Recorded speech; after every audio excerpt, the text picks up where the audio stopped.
வணக்கம். இப்போ நம்ம தேவார பாடல் பெற்ற இளங்கிளி எம்மை சமேத ஆட்சீஸ்வரர் கோயிலில் இருக்கும். இது இருக்கிற கிராமம் கிராமம் இல்லை, சின்ன ஊருக்கு பேர் அச்சரப்பாக்கம். இது திண்டிவனத்துலேருந்து மெட்ராஸ் போகிற வழியிலே இருக்குது. மேல்மருவத்தூருக்கு முன்னாடி இருக்குது இந்த ஊர். இந்த ஊரில் இருக்கிற இந்த ஆட்சீஸ்வரர் ஒரு தேவார பாடல் பெற்ற சிவஸ்தலம். பல பெருமைகள் இருக்குது. இந்த கோயிலோட தலபுராணத்தை நான் இப்போ சொல்கிறதுக்கு உங்களுக்கு ஏற்பாடு பண்ணியிருக்கேன். அழகாக சொல்கிறார் அர்ச்சகரை சொல்கிறதுக்கு சொல்லியிருக்கேன். அதை நான் அட்டாச் பண்ணி போடுறேன். இந்த ஊர் ஆனால் பெயர் காரணத்துக்கு காரணமாக இருக்கக்கூடிய அந்த பிள்ளையாரோட சந்நிதி கோயிலுக்கு வெளியில் அங்கே இருக்குது. இப்போ இங்கே பார்த்தீங்கன்னா உங்களுக்கு அங்கே தெரியும்னு நினைக்கிறேன். அந்த காருக்கிட்ட அவர் தான் அச்சுமுறி விநாயகர் அங்கே இருக்கிறவர். அவரோட சந்நிதியை மட்டும் நம்ம அப்படியே இங்கேருந்து ப்ரீஃபாக பார்ப்போம். நம்ம இப்போ பார்க்குறது தான் அச்சுமுறி விநாயகருடைய அந்த சந்நிதி. இது கோயிலுக்கு வெளியில் இருக்குது. இங்கே பார்த்தீங்கன்னா அந்த ரத காட்சி, திருப்புறங்களை அழிக்கிறதுக்கு சிவன் போகிறார். அந்த ரத காட்சி அது எல்லாமே இங்கே டெபிக்ட் பண்ணியிருக்காங்க மேலே. இவரை பார்த்துட்டு இங்கே தேங்காய் உடைக்கிறது தான் இவருக்கு பண்ணக்கூடிய விசேஷமான பரிகாரம். இதை பண்ணிவிட்டு இது ஒரு கோயில், அங்கே போய் நம்ம சுவாமியை பார்த்து மேற்கொண்டு நம்ம பண்ண வேண்டிய பரிகாரங்களை பண்ணலாம். ஸோ இங்கே இருக்கார். இவர் தான் அச்சு முறித்த விநாயகர். ஊர் பெயர் காரணத்துக்கு காரணமானவர் இவர் தான்.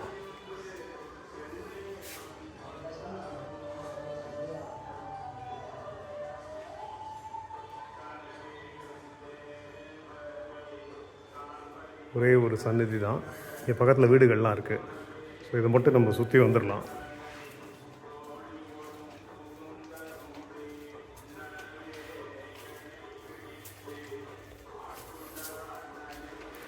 ஸோ அவ்வளோதான். இவர் ஒரு மிகச்சிறிய சந்நிதி, அச்சு முறித்த விநாயகர். இங்கேருந்து நீங்கள் பார்க்குறது தான் ஆட்சீஸ்வரர் கோயிலோட கிழக்கு கோபுரம். இதுக்கு என்ன புராண பெயர் அப்படின்னு பார்த்தீங்கன்னா அச்சு இரு பாகம் அப்படின்னு. பிள்ளையார் தன்னை வணங்காமல் போன தன்னோட தந்தையான சிவனுக்கே தேரோட அச்சு முறியிற மாதிரி செஞ்சதுனால இது அச்சு இரு பாக்கம். அச்சு இரு பாகம்ங்கிறது அச்சரப்பாக்கம்னு அப்புறம் ஆயிருக்கு.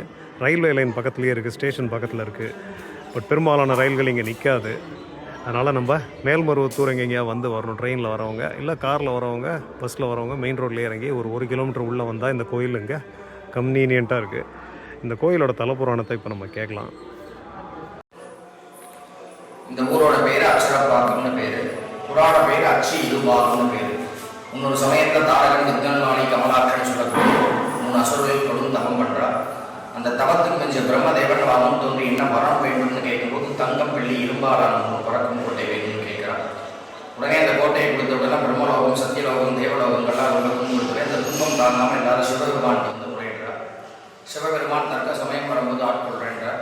மறுபடியும் இந்த மாதிரி விஷயம் பிரச்சனை தாக்கவே சிவபெருமான் சம்ஹாரம் பண்ணணும்னு தன்னுடைய மனைவியான பார்வதியை தேருடைய உட்காரக்கூடிய பீடமாகவும், கீழே இருக்கக்கூடிய லோகங்கள், மேலே இருக்கக்கூடிய லோகங்கள்லாம் தேர் தட்டுகளாகவும், இந்திராதி தேவர்களை தூண்களாகவும், தன்னுடைய பெருமாளை அந்த போருக்கு பயன்படுத்தக்கூடிய வில்லம்பாகவும், பிரம்மாவை தேரோட்டியாகவும், 4 வேதங்கள் குதிரையாகவும், 4 யுகங்களை சக்கரமாகவும், இப்படி எல்லாரையும் அழைச்சிட்டு போகிற விநாயகர் அழைக்கவோ வணங்கவோ மறந்துவிட்டார். இந்த கோபத்தில் தன்னை வணங்கலைன்றதுனால தன்னுடைய அப்பா சிவபெருமான் கூட பார்க்காம சிவன் போகக்கூடிய இந்த தேரோடைய சக்கரத்தை பிள்ளையார் உட்கார்ந்து சக்கரத்தை இருக்கக்கூடிய அச்சு 2ஆ முடிஞ்ச இடம் அப்படின்றதுனால அச்சு இருபாகம் அப்படின்னு பேரு. 4 இடங்கள் வரைக்கும் அச்சரப்பாகம்னு கூட்டக்கூடிய ஸ்தலம்.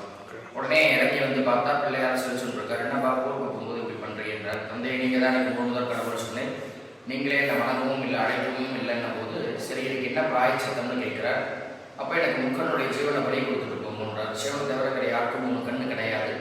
இருந்தும் பிள்ளையார் அப்படி கேட்ட உடனே ஒரு தென்னை மரத்தை உண்டு பண்ணி அதில் வரக்கூடிய தேங்காவை உடைச்சி குடுமையை நீக்கி பிள்ளையாருக்கு சுதர தேங்காவை உடைச்சி வழிபாடு பண்ண க்ஷேத்திரம் இந்த சொல்கிறாங்க. இப்படி சுவாமி மலைன்ற ஊரில் சிவன் முருகனை வணங்கி உபதேசம் வாங்கிட்டாரோ அந்த மாதிரி சிவபெருமான் பிள்ளையாரை வணங்கின க்ஷேத்திரம் இந்த சொல்கிறாங்க. அதனால தான் இந்த சிவாலயத்துக்கு வரணும் அப்படின்னா முதல்ல அந்த பிள்ளையாரை தரிசனம் பண்ணி நமஸ்காரம் பண்ணிட்டு தான் இங்கே கோவிலுக்கு வரணும். அந்த பிள்ளையாருக்கு அச்சுமுறி விநாயகர் அப்படின்னு பேரு. அவருடைய பேர்ல தான் கைத்தலம் நிறைகளின்னு சொல்லக்கூடிய திருப்புகழ் பாடின ஒரே பிள்ளையார் ஸ்தலம் இதுதான். பாக்கி அத்தனை ஸ்தலங்கள்லையும் முருகனுக்கு திருப்புகழ், பிள்ளையாருக்கு திருப்புகழ் பாடினது அருணகிரியால திருப்புகழ் பாடின ஒரே பிள்ளையார் கோவில் இதுதான். அதனாலதான் அந்த பிள்ளையார் ரொம்ப பிரசித்தியானவர். இன்னைக்கும் பல பேர் நிறைய பிரார்த்தனை வழிபாடுன்னு நடத்தக்கூடியது அந்த மகாகணபதி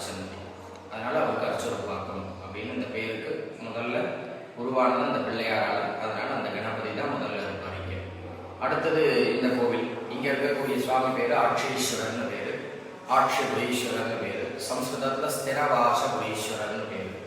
அம்பாள் இளங்கிளி அம்மன்னு பேர், பாலசுகாம்பிகான்னு பேர்.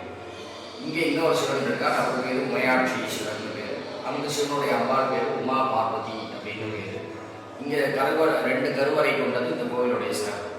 முன்னொரு சமயத்தில் தாரகன் மாளிகாலாம் சம்ஹாரம் பண்றா இல்லையா, இந்த சம்ஹார காட்சி வேணும்னு சொல்லி இங்கே திரிநேத்திரதாரின்னு சொல்லக்கூடிய ஒரு முனிவர் சிவபெருமான்கிட்ட வந்து கேட்கிறார். உடனே சிவபெருமான் அந்த காட்சியை காண்பிக்கிறார்.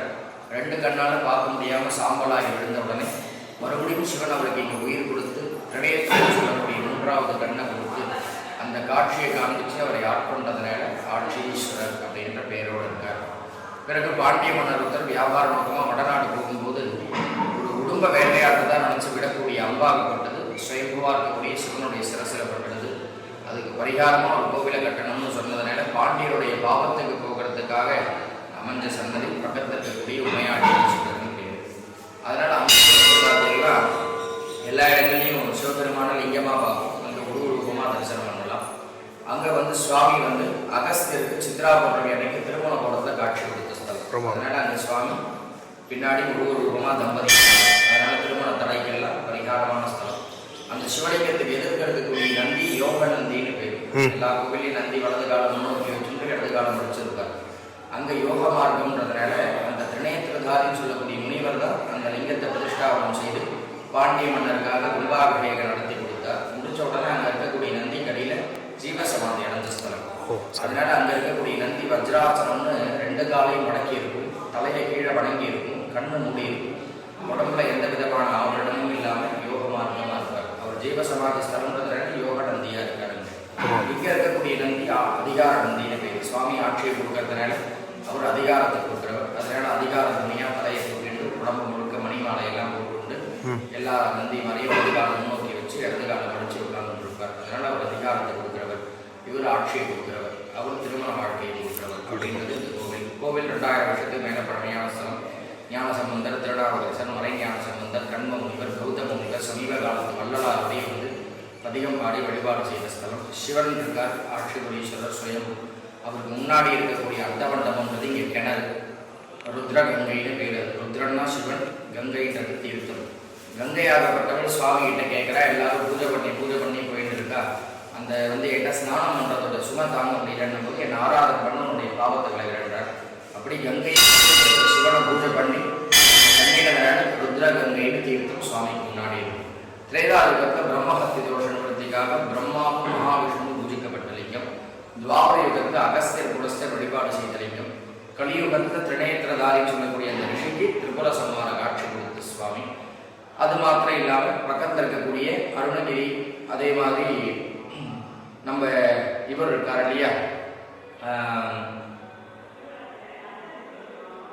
அகஸ்திய ரிஷி, அந்த அகஸ்திய முனிவருக்கு திருமண கோலத்தை காட்சி கொடுத்த. அதனாலதான் பின்னாடி சுவாமி அம்பாள் தம்பதியா இருக்கக்கூடியது. அதனால 42 சிற்றரசர் பேராசர்களால் திருப்பணி செய்யப்பட்டது. உள்ள இருக்கக்கூடிய ருத்ரகங்கை, வெளியே பிரம்ம தீர்த்தம், பிரதட்சணம் போது சிம்ம தீர்த்தம், பஜாரில் போனோம்னா சங்கு தீர்த்தம், 4 விதமான தீர்த்தம், ஹிருதயகம், திரேதாயுகம், துவாபரயுகம், கலியுகமாக ஆராதிக்கப்பட்ட சுவாமி. சுவாமி சுயம்புவா இருக்கும்போது அவருடைய தலைக்கு மேலே சரக்கொன்றைன்னு சொல்லக்கூடிய மரம் இங்கே வளர்ந்தது. அது வளர்ந்ததுனால கோவிலுடைய ஸ்தலவருஷம் சரக்கொன்றை அப்படின்றது இங்கே விசேஷம். விசேஷ தினங்கள் வந்து எல்லாமே இந்த கோவிலில் உண்டு. அது மாத்திரம் இல்லாமல் சித்திரையில் நடக்கக்கூடியது பிரம்மோற்சவம்னு சொல்லி 13 நாள் சுவாமிக்கு தொடர்ந்து உற்சவம், தேர், அது எல்லா உற்சவமும் நடக்கும். பிரதோஷம் சிறப்பாக இருக்கும், சங்கட சதுர்த்தி, அஷ்டமி எல்லாமே சிறப்பாக இருக்கும். பெருமாள் சன்னதி உண்டு இங்கே. பெருமாள் சிவாம்சமானவர். அதனால் சிவனுடைய ஆவுடையாரில் எப்படி இருக்குமோ அந்த ஆவுடையாருக்கு மேலே பாரத ரூபமாக இங்கே பெருமாள் இருக்கார். அதனால் இங்கே பெருமாளுக்கு விபூதி அதுதான் பிரசாதம். தீர்த்தம், ஷடாரி, துளசி இந்த பெருமாளுக்கு கிடையாது. சிவாம்சம்ன்றதுனால விபூதி தான் இந்த க்ஷேத்திரத்துடைய பிரசாதம் பெருமாளுக்கு. அதனால் பெருமாள் பக்கத்தில் தாயார். அதனால தான் இங்கே பெருமாளுக்கு நேராக எதிர்க்க கருடாழ்வார் கிடையாது. பெருமாளுக்கு நேராக ஆஞ்சநேயர் தான் இருப்பார். பாக்கி இடங்களில் கருடன் இருப்பார். இங்கே பெருமாள் ஆஞ்சநேயர் காரணம் இவர் சிவாம்சம்ன்றதுனால அனுமான் சிவபக்தர், ராமதூதர். அதனால் சிவாம்சம்ன்றதுனால அவருக்கு நேராக இங்கே அனுமான் இருக்கிறது கோவிலுடைய சிறப்பு. இங்கே என்னென்ன பரிகாரத்துக்காக ஜனங்க வர? சுவாமி வந்து ஆட்சிபுரீஸ்வரன்றவர் வந்து பார்த்தீங்கன்னா உத்தியோகம், ப்ரமோஷன், பதவி, வியாபாரம், தொழில், படிப்பு, இது எல்லாத்துக்கும் விசேஷம் இங்கே ஆட்சிபுரீஸ்வரர். இந்த ஆட்சிபுரீஸ்வரர் எப்படி வழிபாடுனா, நீங்கள் உங்களுடைய நட்சத்திரம், ஒவ்வொருத்தரும் ஒவ்வொரு பிறந்த நட்சத்திரம் இருக்கும். நட்சத்திரம் தெரியாதவளுக்கு திங்கட்கிழமை, ஞாயிற்றுக்கிழமை இல்லை, இது ஜாதகம் தெரியாதவளுக்கு. தெரிஞ்சவா அந்த நட்சத்திரத்தன்னைக்கு இங்கே சுவாமிக்கு 11 தீபம், ஒரு வாசனையான இருக்கக்கூடிய புஷ்பமான சமர்ப்பணம் பண்ணி அர்ச்சனை பண்ணிட்டு போனால் அவளுடைய காரியம் ஜெயமாகும். இது எப்படி ஜெயமாகும்னா, ஒருத்தர் பிரார்த்தனை பண்ணிக்கலாம் 3 முறை, 5 முறை, 11 முறைன்னு அவங்களுடைய காரியத்துக்கு தகுந்த மாதிரி இங்கே நடக்கும். முடிஞ்சதுக்கப்புறம் சுவாமிக்கு அபிஷேகமோ வஸ்திரம் சாத்துறதோ என்ன பிரார்த்தனையோ பண்ண வேண்டியது. அதே மாதிரி அங்கே இருக்கக்கூடிய உமையாட்சீஸ்வரர் சன்னதியில் திருமணத்துக்கு பரிகாரம். அதே மாதிரி அவள் நட்சத்திரத்தன்னைக்கு வரணும். அவங்களுக்கு என்ன வயசாகுதோ அந்த ரன்னிங் ஏஜ் அளவுக்கு தீபம் போடணும். 4 முகூர்த்த மாலை, எப்படி நம்ம கல்யாணத்தை மாலை மாற்றிக்கிறோமோ அதே மாதிரி சுவாமி அம்பாளுக்கு மாலை மாற்றுவோம். அதனால் 4 முகூர்த்த மாலை வாங்கிட்டு வரணும். ட்ரை ஃப்ரூட்ஸ்லாம் நிவேத்தியத்துக்கு கொண்டு வரணும். அதே மாதிரி வெத்தலை பாக்கு, பழம், தேங்காய், அவளுடைய ஜாதகம் கொண்டு வரணும். இது அவள் நட்சத்திரத்தன்னைக்கு அங்கே சுவாமிக்கு பண்ணணும். கல்யாணம் முடிஞ்சதுக்கு அப்புறமா வந்து தம்பதியாக அபிஷேகம் பண்ணிட்டு சுவாமி கிட்ட பழைய மாலையை சாத்திட்டு சுவாமி புது மாலை தம்பதிக்கு போடுவோம். அந்த மாலையை வாங்கிட்டு நமஸ்காரம் பண்ணிட்டு போடுவோம். அதே மாதிரி அம்பாள் வந்து இங்கே இளங்கிளியம்மன் பேர், சம்ஸ்கிருதத்தில் பாலசுதாம்பிகா. அம்பாளுக்கு குழந்தையா இருக்கும்போது கிளி வந்து பூஜை பண்ண க்ஷேத்திரம், அதனால இளங்கிளி அப்படின்னு பேர். ஒவ்வொரு நாளும் சாயந்தரம் 5 to 6 கோவில் முழுக்க கிளி சப்தம் கேட்கும். ஒவ்வொரு நாளுமே சாயலட்ச பூஜையை கிளி தான் பண்ணுறதா சொல்லுவாங்க இந்த கோவிலில். அதனால தான் அம்பாளுக்கு அந்த இளங்கிளி அப்படின்ற பேர் இருக்கு. அம்பாள் குழந்தையா காட்சி கொடுத்த ஸ்தலம்ன்றதுனால குழந்தை பாக்கியத்துக்கும் குழந்தைகளோட உடல்நிலை ஆரோக்கியத்துக்கும் பிரசித்தியான அம்பாள். அது காமாட்சின்னு சொல்லக்கூடிய காஞ்சியில் இருக்கக்கூடிய காமாட்சியை சுற்றி இருக்கக்கூடிய பல பேருக்கு இந்த அம்பாள் குலதெய்வமாக இருக்கக்கூடியவர். அதே மாதிரி பிள்ளையார் சன்னதியில் பார்த்தீங்கன்னா பிரயாணத்தில் விபத்து ஏற்படாமல் இருக்கிறதுக்கு, ஃபாரின் போகிறதுல விசா பிரச்சனை ஏற்படுறவர்களுக்கெல்லாம் இந்த பிரயாண சம்பந்தமான அத்தனை சங்கடங்களுக்கும் அந்த மகாகணபதி தான் அச்சுபுரி. இந்த சுவாமியோடைய பிரயாணத்திலேயே இடையூறு பண்ணார் தன்னை வணங்கன்றது. அதனால இங்கே வந்து ஸ்பெஷலான பரிகாரம்ன்றது அந்த பிள்ளையாருக்கு சுதரத்தேகா வழிபாடுகள். ஏன்னா எப்படி சுவாமி மலையில் வந்து பண்ணாரோ, இவர் முக்கடவுடைய ஜீவனை பலி கொடுனோம்னு சிவபெருமான் தேங்காவை தான் குடுமி நீக்கி உடைச்சார். இதுக்கு முன்னாடி தேங்காய் உடைக்கிறதுன்றது கிடையாது சம்பிரதாயமாக. பிள்ளையாருக்கு முதல்ல ஆரம்பிக்கப்பட்டது சிவபெருமானால் தான். இந்த சிவன் வந்து அந்த சுதர தேங்காய் வழிபாடு பண்ணவே தான் எல்லாரும் இன்னைக்கு சூர தேங்காய் முடிச்சுருக்கோம். அது ஆரம்பிச்சது இங்கே. அதனால தான் காஞ்சி மகாபெரிவர் கூட காசிக்கு போகும்போதெல்லாம் சாதுர்மாச விரதத்தை அனுஷ்டிக்கும் போதெல்லாம் இந்த பிள்ளையாருக்கு ககார சகஸ்நாமம் பண்ணி சதுர தேங்காய் வழிபாடு பண்ணிட்டு தான் அவருடைய பிரயாணத்தை தொடங்குவார். ரொம்ப சந்தோஷம், ரொம்ப சந்தோஷம்.